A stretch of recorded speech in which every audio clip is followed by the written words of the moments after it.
யாளி கோயிலை காக்க வந்த அதிசய வீரன். இது ஒரு பழமையான புராணக் கதை. பழைய யுகத்தில் தன்மதியும் தர்மமும் இல்லாமல் உலகம் சீரழிந்து கொண்டிருந்தது. இரவு நேரங்கள் கொடிய அரக்கர்களால் ஆட்கொள்ளப்பட்டிருந்தன. மக்கள் பயந்து அஞ்சிப் போயிருந்தனர்.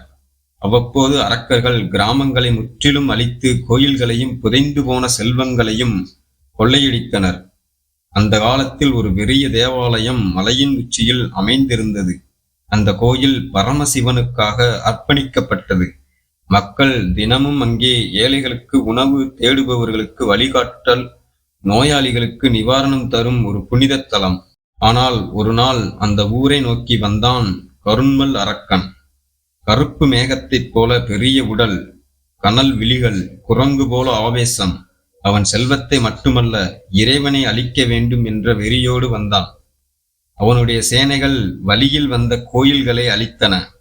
ஆனால் அந்த மலையக கோயிலில் ஒரு மர்மம் இருந்தது. அதன் வாயிலில் யாழி ஒன்று செதுக்கப்பட்டிருந்தது. ஒரு சாதாரண சிற்பம் போல் தோன்றினாலும் அந்த யாழிக்கு உயிர் இருந்தது. கருண்மல் அரக்கன் கோயிலின் வாசலை அடைந்தபோது பரபரப்பாக விழித்தது அந்த யாழியின் ஆவி.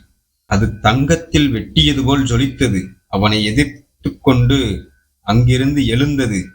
அதன் குரல் சிங்கத்தின் கர்ஜனை போல ஆகாயத்தை இடிக்கும் வகையில் முழங்கியது. புலியின் சீற்றத்தோடு அது அரக்கனை நோக்கி பாய்ந்தது. அரக்கன் சிரித்தான். என்னை ஒரு சிற்பமா ஆட்டும் என்றான்.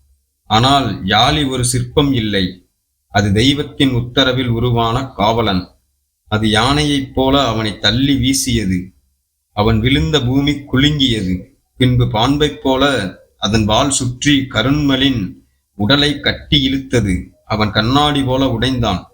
அவன் சேனைகள் மரம் போல சாய்ந்தன. அந்த சமரசத்துக்குப் பிறகு அந்த யாழி திரும்பவும் தூணில் செதுக்கியவனாக மாறிவிட்டது.